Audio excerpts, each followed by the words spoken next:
Hola, buenas tardes. La siguiente presentación corresponde al seminario 4 de bioquímica, que es en base al artículo "La translocación de GLUT4 estimulada por insulina está mediada por una vía de señalización intracelular divergente". En orden alfabético, los integrantes somos Agustina Barros, Luciano Brajú, Victoria Espíndola, Magdalena Irigaray y Agustina Navarro. La investigación fue realizada por el Departamento de Medicina de la Universidad de California y fue publicada en 1995. Bien, la glucosa es el principal monosacárido que ingerimos en la dieta, lo obtenemos de frutas, de miel, de jarabe y lo utilizamos para una gran variedad de procesos metabólicos. También hay que destacar que es el principal sustrato energético del cerebro.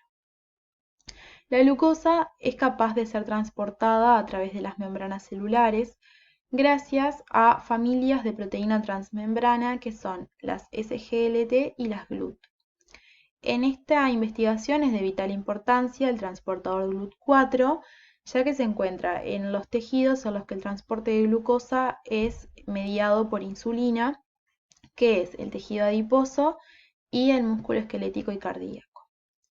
El GLUT4 se almacena en forma de vesículas en el citoplasma celular y en presencia de insulina, cuando la insulina es secretada, esta actúa como una quinasa fosforilando residuos de tirosina que hay en el receptor, induce un cambio de conformación del receptor, una autofosforilación del receptor, y esto lleva a una cascada de señalización que, entre otras cosas, produce la translocación de GLUT4 y la fusión de este con la membrana plasmática de la célula, y esto facilita el transporte y la captación de glucosa.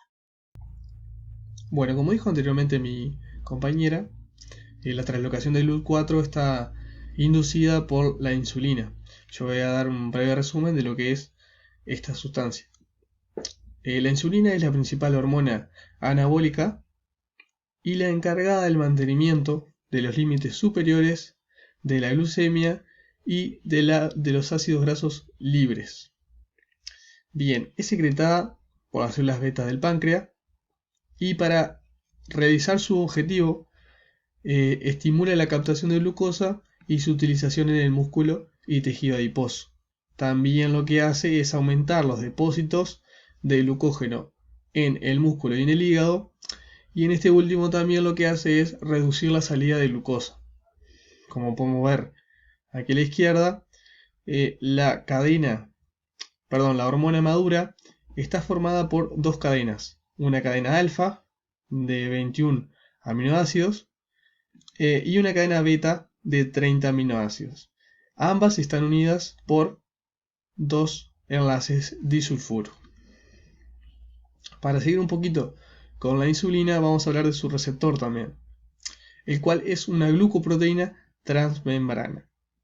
Está compuesto por monómeros alfa y beta, donde las unidades alfa son extracelulares y tienen el lugar donde se va a unir la hormona, y las unidades beta son transmembrana y en esta parte tienen residuos de tirosina en la parte intracelular.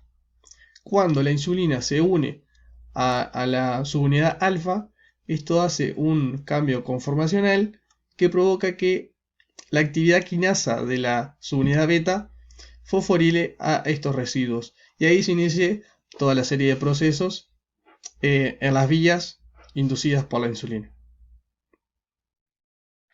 Ahora voy a proceder a hablar sobre las vías de señalización metabólica y mitogénica estimuladas por insulina. Sabemos que la hormona insulina es liberada en respuesta a hiperglucemia, como mencionó mi compañero anteriormente. La unión de insulina a un receptor de membrana plasmática específico para una célula diana causa una cascada de eventos intracelulares. La insulina se une a su sitio de unión hallado en la subunidad alfa del receptor, y al hacerlo esto conlleva un cambio conformacional de la subunidad beta de dicho receptor. Este cambio estimula la actividad intrínseca de tirosina quinasa del receptor de insulina, lo que marca el evento de inicio. Esto lleva a una autofosforilación de tirosina del receptor, lo que induce, por un lado, a la fosforilación de una molécula IRS, los cuales hay varios tipos de esta molécula numeradas de 1 a 4, pero en este caso probablemente sea IRS2, lo que produce acoplamiento de estas a los dominios SH2 de la PI3 quinasa, que genera moléculas que actúan como segundo mensajero.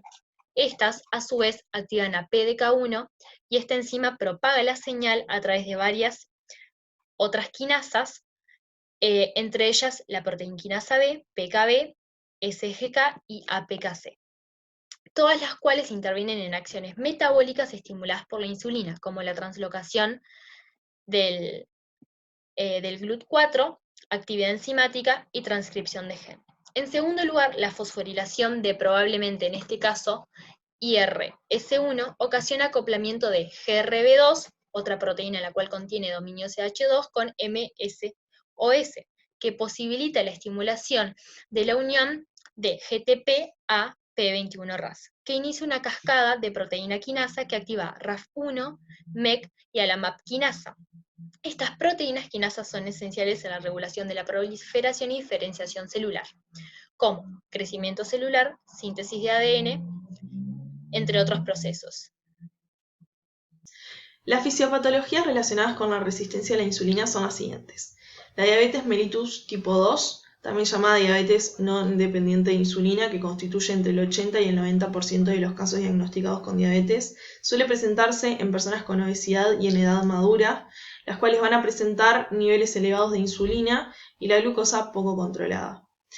Para esta enfermedad hay diferentes tratamientos. Por ejemplo, en un principio se espera de la persona que cambie sus hábitos alimenticios mediante una dieta. También hay tratamientos vía oral y también se puede aplicar insulina exógena, la cual va a bajar los niveles de hiperglucemia y a controlar la glucosa en sangre.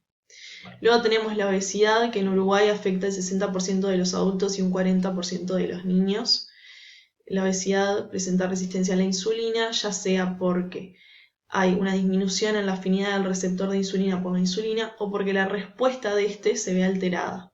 También se llegó a una conclusión de que cuanto más grasa corporal hay, menos es la afinidad que tienen los receptores de insulina por esto.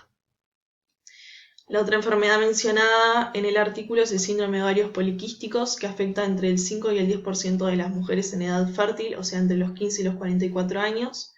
Este síndrome viene acompañado la mayoría de las veces por sobrepeso y obesidad, y también por diabetes tipo 2 o prediabetes.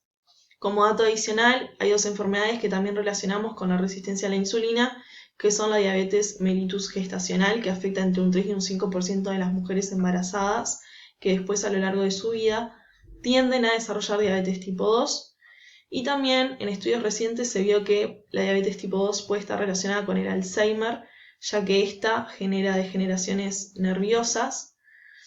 Por ende, una lenta producción de insulina podría ser un síntoma inicial del Alzheimer. Bueno, voy a explicar los materiales y métodos utilizados. En un comienzo se cultivaron dos tipos de células individuales, que fueron fibroblastos y adipocitos. Estos se dejaron crecer hasta que se diferenciaron. Y luego el tratamiento consistió en que se le microinyectaron varios reactivos en diferentes instancias a los adipocitos 373L1 y luego se procedió a su estimulación en ausencia o presencia de una hormona. Luego de la estimulación, al mismo grupo de adipocitos se los tiñó para analizar las diferentes vías de señalización asociadas al traslado del transportador en estudio. Procederemos a explicar los resultados y discusiones. El primer ensayo se realizó con el fin de evidenciar y de visualizar la translocación del GLUT4. Para esto se microinyectaron con los reactivos adipocitos 373L1, vivos y diferenciados. Estos se trataron por un lado sin insulina y por otro lado con insulina, que lo podemos apreciar en la imagen como A y B respectivamente. Ambos grupos celulares se tiñeron luego con anticuerpo anti-G de ratón conjugado con fluoresceína. La fluoresceína se utiliza ya que es un color sensible al ojo. Entonces obtenemos dos resultados. Tenemos estas imágenes en donde en la imagen A corresponde al grupo celular sin estimulación de insulina, hasta un estado basal, en donde podemos apreciar que la tinción del GLUT4 se encuentra exclusivamente en el compartimiento intracelular. Mientras que al contrario, en la imagen B, que es el grupo celular estimulado con insulina, podemos apreciar cómo se muestra una intensa tinción distribuida uniformemente en la superficie celular. Lo apreciamos como un anillo alrededor de la célula. Y vemos una disminución en la tinción de GLUT4 intracelular, evidenciando entonces la translocación de proteínas GLUT4 desde el conjunto vesicular intracelular hacia la membrana plasmática. Entonces tenemos un estado basal en donde al menos del 10% de las células muestran tinción de GLUT4 en la superficie, mientras que la estimulada con insulina vemos que entre un 60 y 80% son positivos para su localización de GLUT4 en la superficie celular. Entonces obtenemos estas gráficas. Tenemos la gráfica C, en la cual vemos el efecto de la insulina sobre la translocación de GLUT4 en el transcurso del tiempo, en donde podemos ver que entre que se une la insulina al receptor y se trasloca el GLUT4, demora aproximadamente entre 9 o 10 minutos. Por eso luego después vemos una meseta. Y luego tenemos la gráfica D, que es el efecto de la insulina, una curva dosis-respuesta, en donde vemos que a medida que aumenta la concentración de insulina, mayor va a ser la cantidad de adipocitos positivos para el GLUT4 en la superficie. Bueno, ahora voy a proceder a describir el experimento número 2, el cual tiene como objetivos, al igual que el experimento número 3, que se verá más adelante, evidenciar si las moléculas intracelulares de la vía mitogénica participan en la vía metabólica para la translocación del GLUT4, y por otro lado, comprobar si el punto de divergencia de las vías metabólica y mitogénica se encuentra próximo a la formación de P21 ras endógena. El procedimiento de este experimento consta en que se disponen adipocitos T3L1 en cubreobjetos y se los microinyectan con inmunoglobulina G de oveja. Cabe destacar que se utilizó además otra cepa de células, que son los fibroblastos RAT1, también llamados células HIRC quiescentes, que tienen como característica que sobreexpresan los receptores de insulina, mientras que los adipocitos contienen numerosos transportadores GLUT4. Bueno, luego a los adipocitos se les inyecta un reactivo diferente, los cuales paso a describir. Son N17-RAS, anti-P21-RAS, T24-RAS oncogénico y anti-SHC, las cuales sus concentraciones detalladas se muestran aquí en la presentación. Una hora después se les administra insulina de 10 nanogramos por mililitro durante 20 minutos. Las células se fijaron, se permeabilizaron y se tiñeron para GLUT4. Bueno, vamos a describir la microinyección de cada reactivo. En el primer caso se procedió a la microinyección de inmunoglobulina G de oveja. Se tiene en cuenta que no tiene ningún efecto sobre la translocación del GLUT4 y esta inmunoglobulina G se utilizará como control en comparación con el resto de las manipulaciones. Se muestra que con estimulación de insulina, un 60% aproximadamente de células dan positivas para la translocación del GLUT4, como se observa en la gráfica, mientras que un 10% aproximadamente de las células dan positiva en ausencia de insulina. En un segundo caso, se microinyectaron adipocitos con el reactivo N17-RAS, inhibitoria dominante, el cual es una proteína mutante de la P21-RAS. Cuando se observan los resultados de este, se ve que no hay cambios significativos en ausencia o presencia en concentraciones máximas de 10 nanogramos por mililitro. Por lo tanto, cuando se observó la tinción para GLUT4, se obtuvo la misma curva dosis-respuesta que en el ensayo número 1, evidenciando que la proteína NS7-RAS no modificó dicha curva, lo que no afectó el traslado del transportador GLUT4, como se observa aquí también. En un tercer caso, se microinyectaron a los adipocitos con anticuerpo anti-P21-RAS y se observó un resultado similar a la microinyección con NS7-RAS. Se concluyó entonces que estos dos reactivos inhibidores inhibieron a la P21-RAS endógena, proteína de la vía de señalización mitogénica, y por otro lado, estos dos reactivos inhibidores de RAS impidieron la síntesis de ADN estimulada por insulina cuando se inyectaron simultáneamente fibroblastos RAT1. En un cuarto caso, se microinyectaron adipocitos con proteína T24-RAS oncogénica, la cual es una proteína que estimulará los efectos posteriores de P21-RAS unido a GTP. Se observó que la proteína T24-RAS no influyó en la translocación del transportador GLUT4, como también se observa en la gráfica, en presencia o ausencia de insulina. Por otra parte, las inyecciones concurrentes de T24-RAS oncogénico estimularon la síntesis de ADN en células HIRC quiescentes, en la misma medida que la insulina, a diferencia de los otros reactivos microinyectados. Por último lugar, se procedió a la microinyección de anticuerpo anti-SHC y de una proteína de fusión SHC-SH2-GCT, los cuales los datos no se muestran, y estos no afectaron la translocación del GLUT4, también lo podemos observar, estimulada por insulina en adipocitos, mientras que el anticuerpo anti-SHC inhibió la síntesis de ADN estimulada por insulina en más del 80% en las células HIRC, y la proteína SHC-SH2-GCT inhibió también la síntesis de ADN estimulada por el factor de crecimiento epidérmico. Otros de los resultados que se obtuvieron fueron los porcentajes de células positivas para la tinción con BRD-URD, el cual es un nucleótido y les permite evidenciar a las células en fase de síntesis de ADN.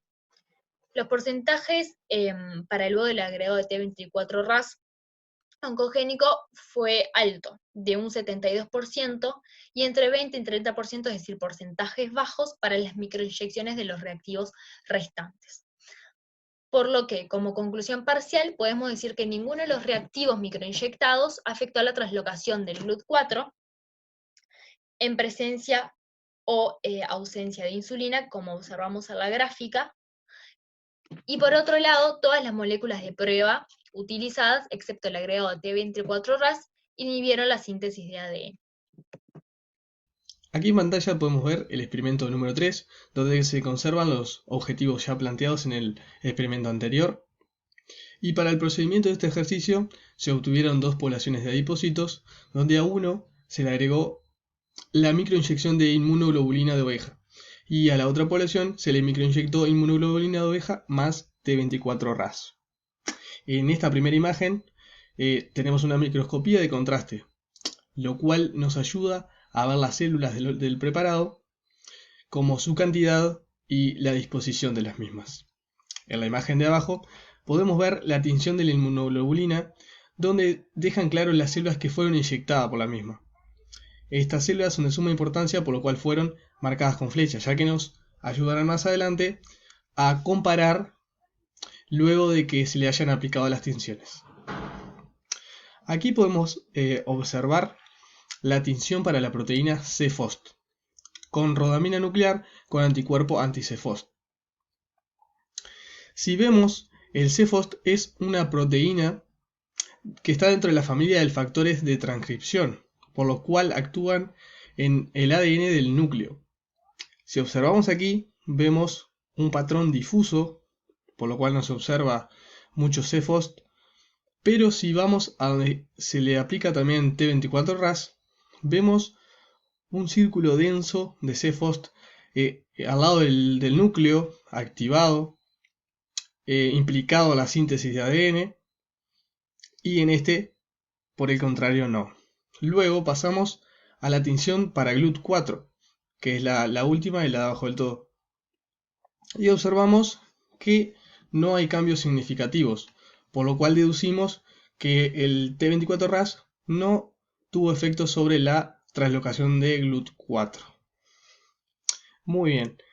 Entonces con esto podemos concluir que el T24RAS activa la vía de expresión del CFOST, como podemos ver la proteína, pero no participa en la translocación de GLUT4.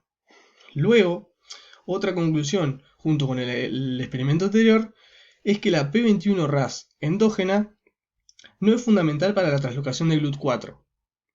Y la vía metabólica, que es la que efectúa la translocación, se separa de la vía mitogénica próximo a la activación de la P21RAS.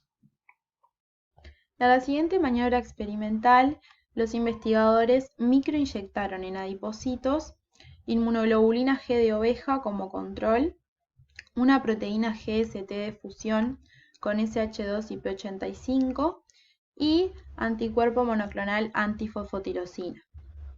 Luego de una hora realizada la microinyección, estimularon las células durante 20 minutos con insulina y obtuvieron los registros de las barras pintadas, las barras rayadas. Las barras blancas corresponden al registro basal.